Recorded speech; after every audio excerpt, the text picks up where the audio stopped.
first guest tonight hosts MTV's most popular program, Total Request Live.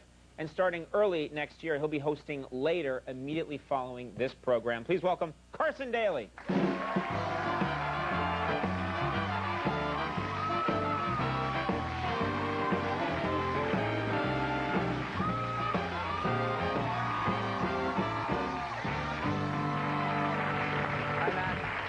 I love the set. How are you? I'm great. You know, given the circumstances, but you know, you might want to tilt your hat a little bit because you look like the mystery guest in some shots.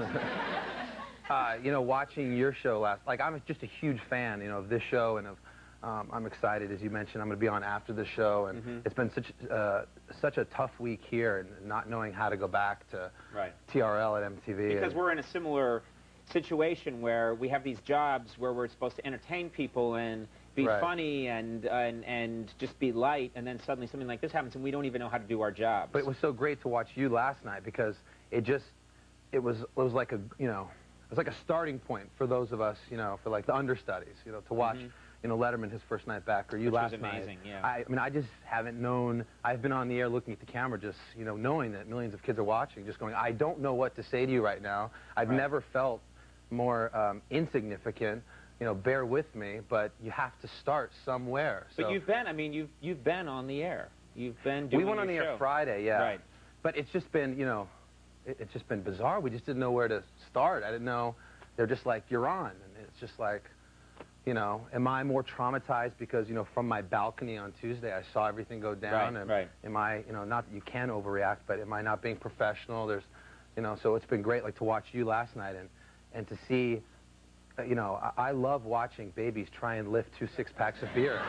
Like, that is nothing. I need it. Yeah. Well, really, I mean, that's good. So anyway. But how do you think, I mean, you spend a lot of time with, you know, we have young viewers on this show, but I don't necessarily, I see them on the street, but you, on your show, you're with these kids. Yeah. And not to be condescending and call them kids, but very young people, 16, 17, 18. Yeah.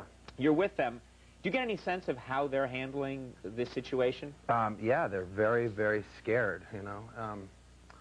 I don't know why. When something goes down in this country, I get a lot of calls from different shows, you know, and it's like, you know, we need, like, the young people's perspective. Let's call Carson. You know, I've like an unelected official. I'm like, believe me, that's not a good sign. Don't call me.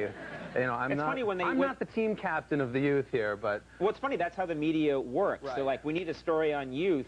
Quick, call Carson. He'll tell us what they're thinking. Or I did one today, and it's amazing. They're just like, you know, you're, and they say it to me, you're the slacker generation, and you've never had any reason to be conscious about military and this and that. And it was like, you know, what happened on 9/11/01 has forever changed. I mean, this was our generation's shot heard around the world. This was our Pearl Harbor. This was a reason for us to finally show our pride in the government. It just, you know, we just hadn't had it before. And you see young people all over, you know, not just here in New York, who are donating their time and giving clothes and giving money and blood and doing as much as they can. So I think we should be proud of the nation's youth, because they're definitely going to be there throughout this whole thing. Well, you know, the other thing is that Tom Brokaw wrote this book, amazing series of books, but one of them, the first one, I think, was The Greatest Generation. He's talking about the World War II generation. And, you know, I don't think you can judge a generation until you've seen what tests that they've been put to. That was my feeling. And obviously he was talking about the World War II generation and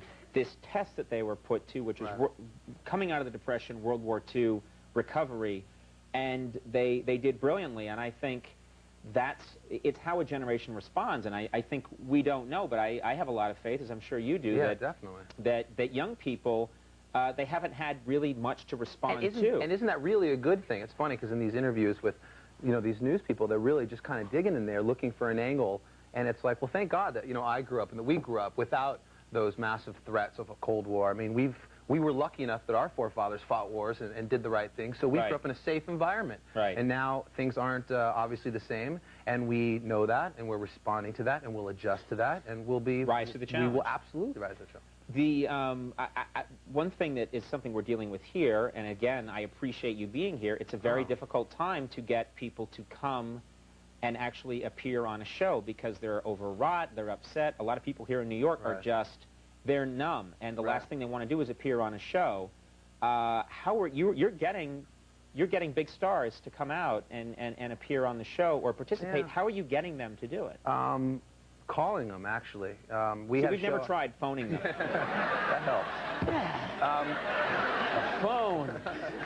You're good, Carson. Yeah, You're very good. Thank you. That's Bruce. Yeah. You know, we went on the air Friday, and Thursday night, you know, we just kind of sat around and, you know, we just feel like, you know, a Wayne's World type show. We don't feel like this, like a real show with real people watching. We feel like... Again, you have no idea where you are or what you're talking about. You say that, but believe me, like, I watch this show, and if I get a call like, Conan wants you to come on, I'm like, are you kidding me? Of course I'll be there. I'm like Commissioner Gordon, and you're Batman. Yeah, exactly. So I just sat around. I've got a two-way pager. It's actually the one communicational device that has worked throughout this week, and it's been very helpful to contact family in California. And it's just instant email. And I just called on some friends on Thursday night, and just who were you contacting on the two-way pager? Well, our bookers at MTV, we were supposed to launch TRL then, and there was so much going on that like they left and you know, weren't working, so we needed to, they made a couple phone calls for us. I don't want to say that they weren't working. Right. But we had to kind of produce this show, to make a long story short. So I'm there, and I'm calling people like Kid Rock or, you know, or Puffy or Jay-Z or, you know, everybody that actually came on Thursday, just saying, hey, can you stop by? And you're right, nobody wants to go to Times Square. Right. But you'd page Kid Rock directly, and he'd answer your page. Yeah. I need that device. It's just a little, I mean, it's just, a little thing. Brittany's going to get all these weird emails from me.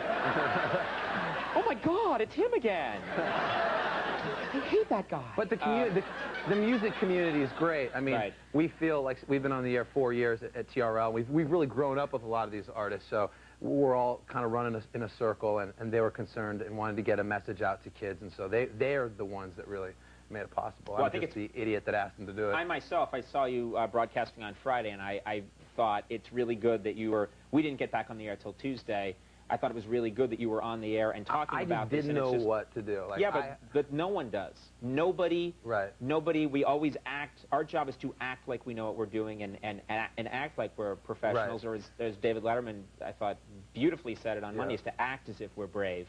And I think this is all about us admitting we don't know what to do. We're just figuring it out. We're people, and we're just figuring this thing out. And I thought it was good that you were on the air doing that. I couldn't even articulate it. In fact, I was so moved by David Letterman's. I played that as the opening of our show just because no one could have put it in better words. Right. But I mean, at least this is like a real show. Again, I mean, you have like writers and you do the whole thing. They hold the rap sign, which I see. I'll shut up in a second. Like, I stand out there like an idiot. We just bought that rap sign, too. You know?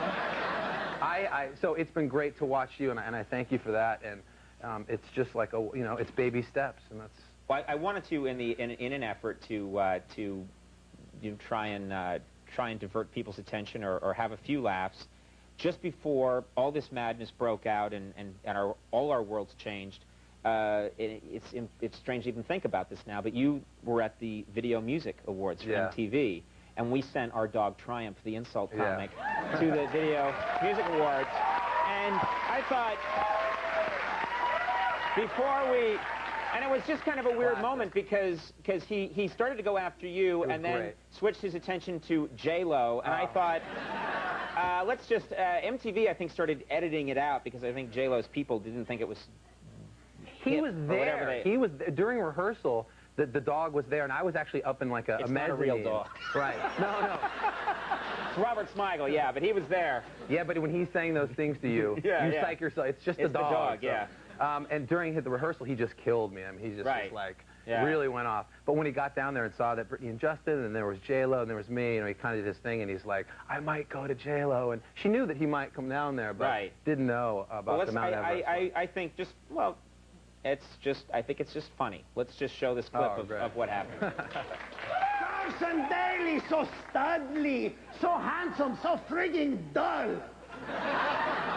How do you score, man? You must be hung like a Great Dane. What am I doing talking to you? J-Lo. J-Lo. Please. J-Lo, please. Let me sniff your butt.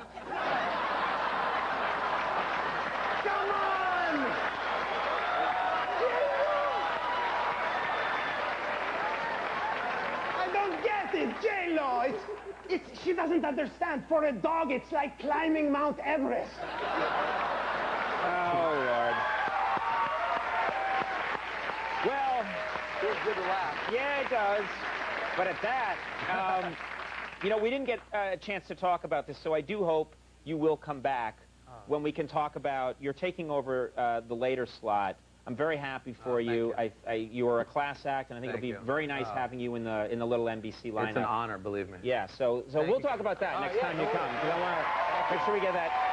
Total Request Live's new season starts next Monday at 3:30 p.m. on MTV. Carson Daly, everybody, my thanks to you. Frank McCourt coming up. We'll be right back.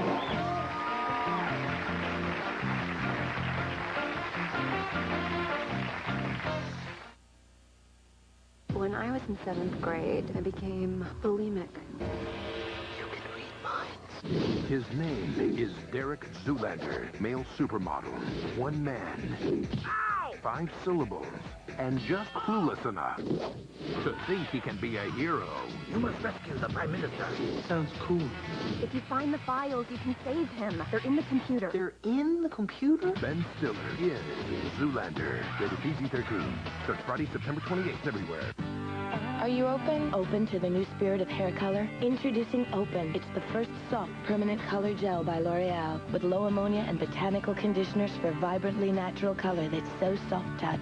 Get Open by L'Oreal Paris. It's been another crazy day. Wouldn't have it any other way. But dinner's not quite done till we had a little fun. Ooh, breadsticks. Pillsbury bakes them up hot and fresh with Parmesan or garlic. 10 breadsticks all ready for spaghetti. Now dinner comes alive. Dip in, whirl in, give him a high five. My heart to yours. I made my decision. Oh, he's so busted. Okay. One of my steak medium well. He's got issues.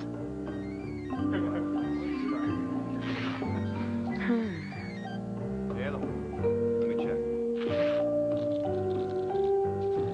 All right. 2:30, perfect. Nice pants. These things are amazing. Introducing Dockers Mobile Pen. Oh, Larry, just you, me, and that. Trojan Man. You can't row without the right paddle. Trojan latex condoms will provide the protection you need. You do have the right paddle, Larry. Trojan condoms, the most trusted. Nice table thing. Nice phone. Want to play for it? And if I win? How about this? Now, the best thing about this phone, Bing, the minutes are free. Just like this. Get Verizon Wireless free up at Radio Shack and get a Nokia digital phone for $99.99, including a $50 setup card. I'm selling this table.